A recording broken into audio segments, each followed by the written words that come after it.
Good morning बच्चों, कैसे हैं? बढ़िया हैं? ठीक, वेरी गुड।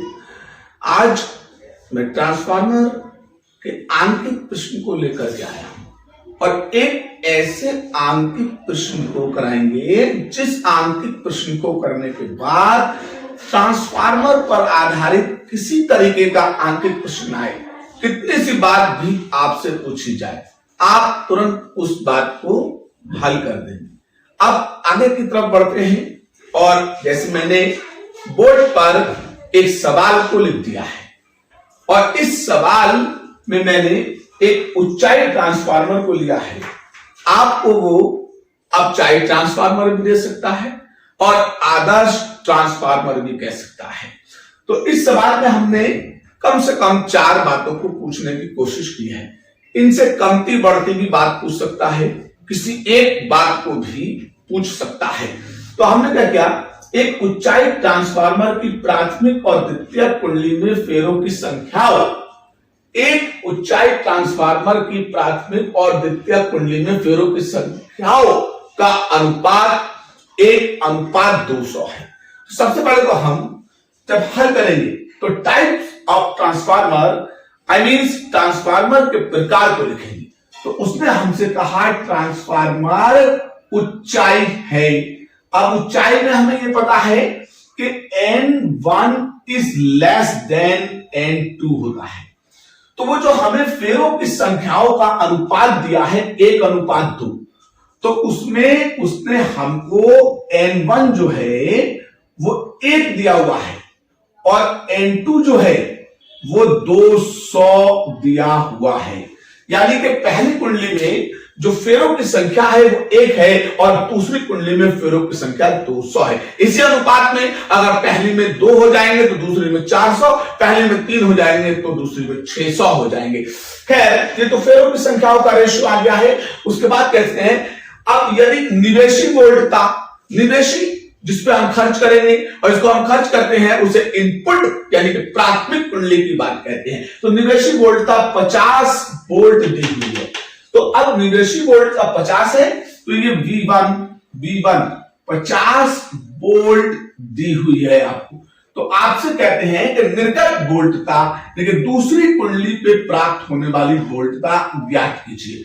तो आपने क्या किया, इतने हिस्से को हल करने के लिए सूत्र जो लगाया ट्रांसफार्मर के ट्रांसफॉर्मेशन रेशियो का, तो आपको B2/V1 बराबर N2/N1 लगाना है। क्यों लगाना है? तो यहां दिखाते हैं कि ट्रांसफार्मर का परिवहन अनुपात R बराबर B2/V1 होता है और R ही बराबर N2/N1 होता है। अब मुझको निकालना B2 है तो मैंने क्या किया, B2 को तो ऐसे रखा और B1 की जगह पे मैंने 50 वोल्ट लिखा। इसके बाद N2 की जगह 200 लिखा और N1 की जगह 1 लिखा।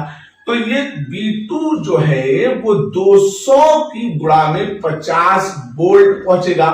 तो अब 2 पंजे 10 और 3 0 ऐसे पहले से हैं, तो 1 2 3 0 पहले से हैं और 1 2 पंजे 10 का 0, तो कुल मिला के जो हो गया वो 10,000 वोल्ट का विभवांतर हमें प्राप्त होगा। कौन सी कुंडली पे? द्वितीय कुंडली को। और इसे कौन सी वोल्टता कहेंगे? निर्गत वोल्टता कहेंगे। तो ये तो पहला भाग हुआ। अब हमने ट्रांसफार्मर के भाग को आगे बढ़ते हुए देखा तो हमसे क्या कहते हैं, प्राथमिक कुंडली में बहने वाली धारा 4 एम्पियर है। कौन सी कुंडली में? प्राथमिक कुंडली में बहने वाली धारा 4 एम्पियर है, यानी कि प्राइमरी कॉइल की बात करता है। तो आपको उसने now in this given condition I1 जो है वो 4 एम्पियर की दी है।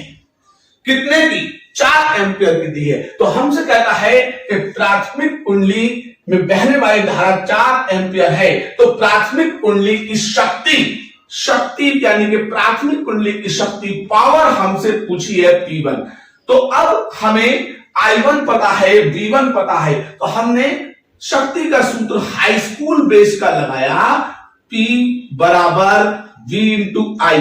अब क्योंकि वो हमसे प्राथमिक कुंडली की बात करता है तो इसलिए हम P पर 1, B पे 1 और I पर 1 लगाएंगे। तो अब P1 V1 की जगह 50 वोल्ट दिया हुआ था, तो आप उस 50 वोल्ट को रखिए।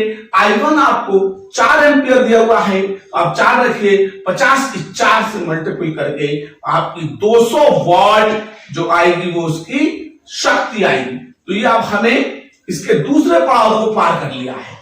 और तीसरे पड़ाव में हमसे क्या कहता है कि प्राथमिक कुंडली की शक्ति तथा द्वितीय कुंडली की शक्ति ज्ञात कीजिए। अब द्वितीय कुंडली की शक्ति की तरफ चलते हैं, तो द्वितीय कुंडली की शक्ति के लिए सूत्र तो वही लगेगा, लेकिन P1 और P2 आपस में बराबर आ जाएंगे। तो P2 कितना है वो निकालना है, और P1 कितना निकाला है, 200 वोल्ट का निकाला है, तो P2 भी 200 वोल्ट आ जाएगा। अब हम चलते हैं आगे की तरफ।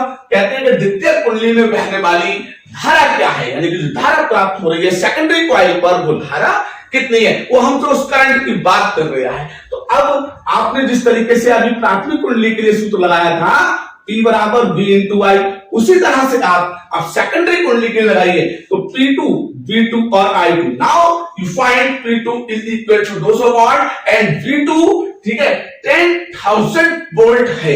तो अब find the current of secondary coil. तो फिर अब हम सेकेंडरी कॉइल के लिए प्राप्त करेंगे धारा को, तो हमने इसको I2 को यही रोका और P2 के अपॉन में V2 लगा दिया। P2 हमारे पास कितना है 200 और V2 हमारे पास कितना है 10,000। तो अब 2 जीरो से तो हमने 2 जीरो कैंसिल कर दिया। अब 2 के बटे में 100 रह गया, तो नीचे जितने जीरो होते हैं तो मैं बता चुका हूं आप लोगों को, ऊपर दशमलव उतने के बाद ही लगाते हैं। तो नीचे 2 जीरो है तो दशमलव 2 के बाद, यानी कि आपका I2 जो आएगा 0.02 एम्पियर आ जाएगा। तो इस तरीके से हमने इस आंतरिक प्रश्न में क्या देखा, कुछ नहीं, बहुत simple.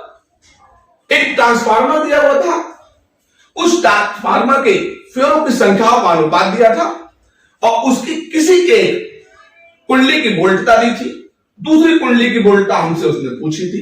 Very easy, very simple now, ठीक है। Ratio of voltage and the ratio of number of cycle is equal according to transformation of ratio of transformer के परिणाम अनुपात के अनुसार वोल्टेजों का अनुपात जो होगा वो फेरों की संख्याओं के अनुपात के बराबर होगा। जब इतनी सारी बात आ जाए तो आप यहां से पहले वोल्टेज को निकालिए, और जब वोल्टेज मिल जाए तो देखते हैं वो हमसे क्या पूछना चाह रहा है। सवाल को आगे बढ़ा तो उसने हमें प्राथमिक धारा दी और प्राथमिक की शक्ति पूछी, तो हमने प्राथमिक की धारा को प्राथमिक की वोल्टेज से गुणा करा के प्राथमिक की शक्ति निकाली, और जब प्राथमिक की शक्ति निकल जाए तो हमसे उसने सेकेंडरी की शक्ति पूछी थी, दूसरी की शक्ति पूछी थी, और ट्रांसफार्मर में शक्तियां आपस में बराबर होती हैं, इसलिए हमने P2 को P1 के बराबर रखे, तुरंत बिना हल करे ही बता दिया ये भी 200 वाट होगी। और जब हमें दूसरी की शक्ति मिल गई तो दूसरी की हमें वोल्टेज पता चल गया था यहां पर, तो फिर हमसे दूसरे की धारा पूछी, तो हमने P बराबर V इंटू आई के अकॉर्डिंग सेकेंडरी कॉइल के लिए 2 लगा दिया, P पे 2, V पे 2, I पे 2। Now the find of current I2 is equal to P2 upon V2 and the calculate of 2000 divided by 10,000 200 divided by 10,000 को हमने दिया, तो फिर 2 जीरो क्या होगा कैंसिल हो गए। तो फिर आपने क्या किया, ठीक है 2 को 100 से भाग देके दूसरी कुंडली पे प्राप्त धारा भी कर ली। इस तरीके से ट्रांसफार्मर पे आधारित कोई आगे पूछता है यूं चुटकी बजा के हल हो जाए। तो आगे के लिए अगले क्वेश्चन को लेके आएंगे, तब तक के लिए जो रोज कहते हैं वो आज कहते हैं कि आप प्लीज चैनल को सब्सक्राइब कीजिए। तब तक जय हिंद।